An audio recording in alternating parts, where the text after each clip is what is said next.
8 of my lives are gone. 8 of my lives are gone. It's years since my fur was slicked. But blow, north wind, blow, I am damned if I am licked. Don Marquis, The Lives and Times of Archy and Mehitabel.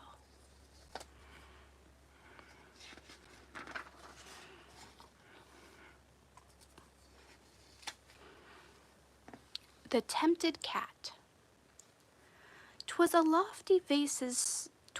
lofty vase's side, where China's gayest art had died, the azure flowers that blow. Demurest of the tabby kind, the pensive Selima reclined, gazed on the lake below. Her conscious tale her joy declared, the fair round face, the snowy beard, the velvet of her paws, her coat that with the tortoise vies, her ears of jet and emerald eyes, she saw and purred applause. Still, had she gazed but midst the tide, 2 angel forms were seen to glide, the genii of the stream. Their scaly armor's Tyrian hue, through richest purple to the view, betrayed a golden gleam. The hapless nymph with wonder saw a whisker first, and then a claw, with many an ardent wish. She stretched in vain to reach the prize. What female heart can gold despise? What cat's averse to fish? Presumptuous maid, with looks intent, again she stretched, again she bent, nor knew the gulf between. Malignant fate sat by and smiled, the slippery verge her feet beguiled. She tumbled headlong in. 8 times emerging from the flood, she mewed to every watery god, some speedy aid to send. No dolphin came, no Nereid stirred, nor cruel Tom, nor Susan heard. A favorite has no friend. From hence, ye beauties undeceived, no, one false step is ne'er retrieved, and be with caution bold. Not all that tempts your wandering eyes and heedless hearts is lawful prize, nor all that glisters gold. Thomas Gray.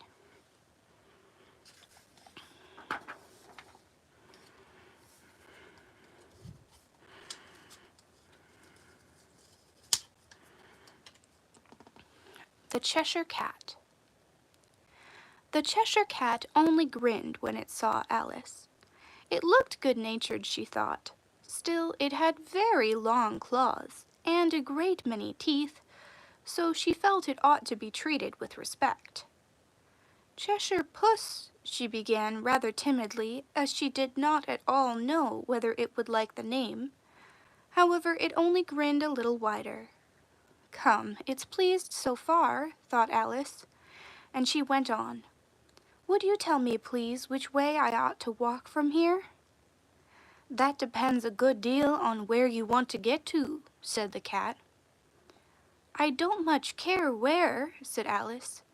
Then it doesn't matter which way you want to walk, said the cat.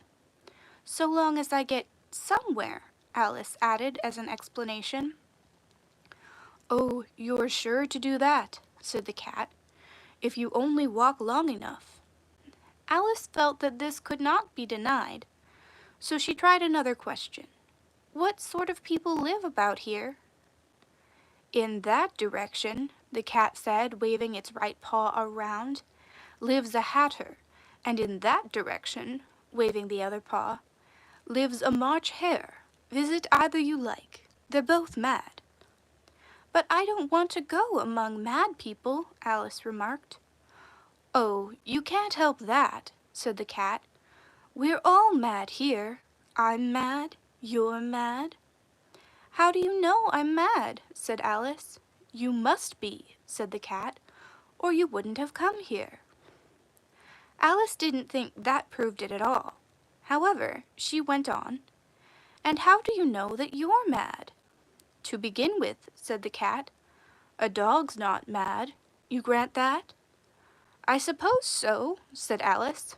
Well then, the cat went on, You see, a dog growls when it's angry and wags its tail when it's pleased. Now, I growl when I'm pleased and wag my tail when I'm angry. Therefore, I'm mad. Lewis Carroll, Alice in Wonderland.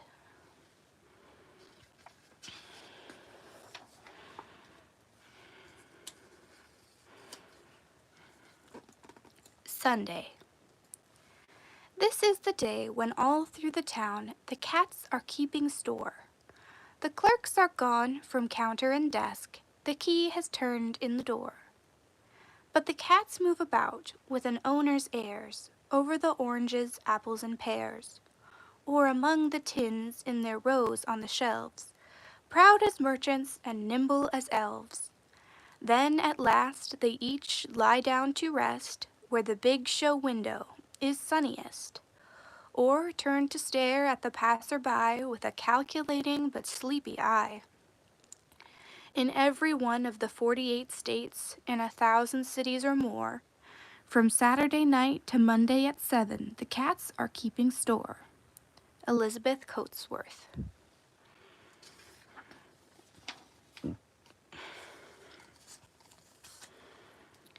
The Exemplary Cat.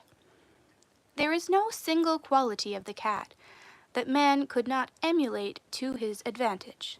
He is clean, the cleanest, indeed, of all animals, absolutely without odor or soil when it is within his power to be so. He is silent, walking on padded paws, with claws withdrawn, making no sound unless he wishes to say something definite, and then he can express himself freely. He is entirely self-reliant. If he is suddenly thrown on his own resources in the country, he can support himself on the highway. He can even support himself in town, under conditions that would terrify the dog. He is beautiful and he is graceful. He makes his appearance and his life as exquisite as circumstances will permit. He is modest, he is urbane, he is dignified. Indeed, a well-bred cat never argues. He goes about doing what he likes, in a well-bred, superior manner. If he is interrupted, he will look at you in mild surprise or silent reproach, but he will return to his desire. If he is prevented, he will wait for a more favorable occasion. But, like all well-bred individualists, the cat seldom interferes with other people's rights. His intelligence keeps him from doing many of the fool things that complicate life. Cats never write operas, and they never attend them. They never sign papers or pay taxes or vote for president. An injunction will have no power whatever over a cat. A cat, of course, would not only refuse to obey any amendment whatever to any constitution, he would refuse to obey the constitution itself. Carroll van Vechten, The Tiger in the House.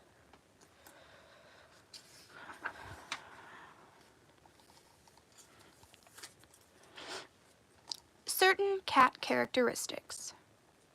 In many respects, cats are more like men and women than dogs. They have moods, and their nature is complex. A dog is a good dog or a bad dog, brave or cowardly, but every cat has a character peculiar to itself. There is more individuality in cats. Cats do not take punishment as dogs do. Their tempers rise, and if struck, they are apt to strike back. But beyond a gentle cuff to a kitten now and then, I find a scolding or an exclamation of rebuke enough. They are also less forgiving than a dog, if unintentionally stepped on or hurt, and frequently bear a grudge for days toward the person guilty of offense. Cats are exceedingly irritable by temperament, sensitive to changes of the weather, frost, or thunder, and usually afraid of the latter. They are excitable and naturally disposed to bite and scratch when at play. There is a tendency in them, as in ill-balanced human beings, to lose their heads when in high spirits, and the self-command most of them show when full-grown in resisting these impulses is a striking proof of conscious responsibility. A full-grown pet cat scarcely ever scratches a young child, no matter how much he is mauled by it, and indeed, one often notices the same thing in kittens. Besides being irritable, cats are subject to depression, probably a physical reaction from their former condition. Their instinct when ill or sad is to be alone, but this may be neutralized by petting. They become as dependent on caresses and sympathy as children, and much wiser than children when ill or injured, for they ask relief with the most unmistakable suggestions, sometimes indicating plainly where they are in pain, and presenting the suffering member for treatment. They are not so patient as dogs in taking medicine or submitting to surgical care, but they show recognition of its benefit by coming back for it under similar circumstances.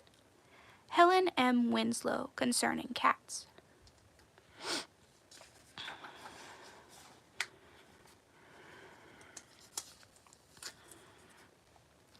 A cat will not be bullied. A cat will not be bullied by anything, on 2 legs or 4, or on multiple legs or no legs at all. The cat will come or not come as suits the cat.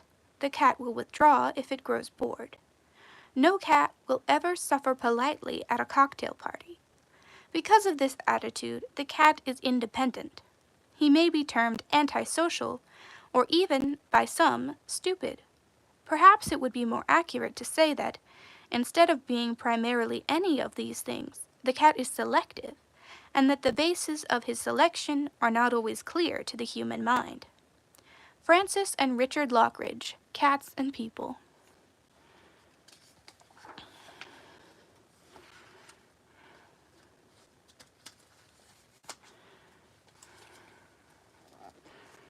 Cat sleeping.